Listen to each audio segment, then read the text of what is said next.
ტრადიციულად ყოველი სესია იხსნება მიმართვით დეპუტატებისადმი, სადაც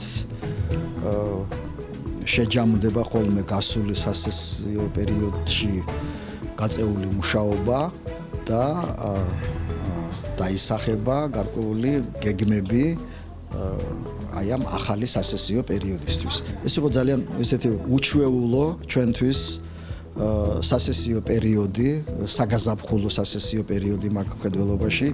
მუშაობა მოგვიწია საგანგებო ვითარებაში, აი ამ პანდემიის პირობებში, მაგრამ მიუხედავად ამისა, არც ერთი პროექტი არ შეჩერებულა.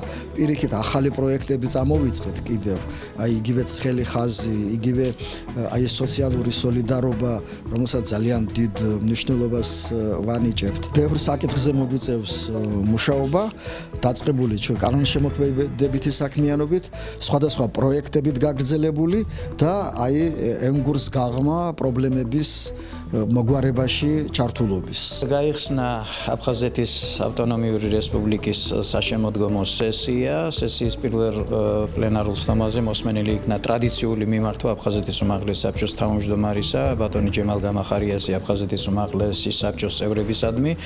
მიმართვაში ყოვლისმომცველი ინფორმაცია იყო წარმოდგენილი იმაზე, თუ პანდემიის პირობებში, მუშაობის განსაკუთრებულ რეჟიმზე გადაცვლის პირობებში თუ რა სამუშაო გასწია უმაღლესმა საბჭომ, იმ ამოცანებზე, რომლებიც ამ პერიოდში და მის შემდგომ პოსტკრიზისულ სიტუაციაში რა ამოცანების წინაშე დგას, ძალიან დიდი ყურადღება დაეთმო დევნილთა სოციალური, განსაკუთრებით სოციალური და პოლიტიკური დაცვის საკითხებს, იმ ინიციატივებს, რომლებიც მოწყვლადი ჯგუფის მატერიალური მხარდაჭერისთვის არის განკუთვნილი, მაგრამ ჩვენი მთავარი დანიშნულება მაინც პოლიტიკური საქმიანობაა, მიმოხილული იქნა ოკუპირებულ ტერიტორიაზე არსებული მდგომარეობა. ონლაინ რეჟიმში ჩართული იყვნენ აფხაზეთის მთავრობის წევრები, ესეც პირველად ხდება ასე და მათი საქმიანობის, მათთან ურთიერთობის საკითხებზე იქნა ძალიან სერიოზული, ძალიან კარგი, ძალიან კონსტრუქციული მითითებები.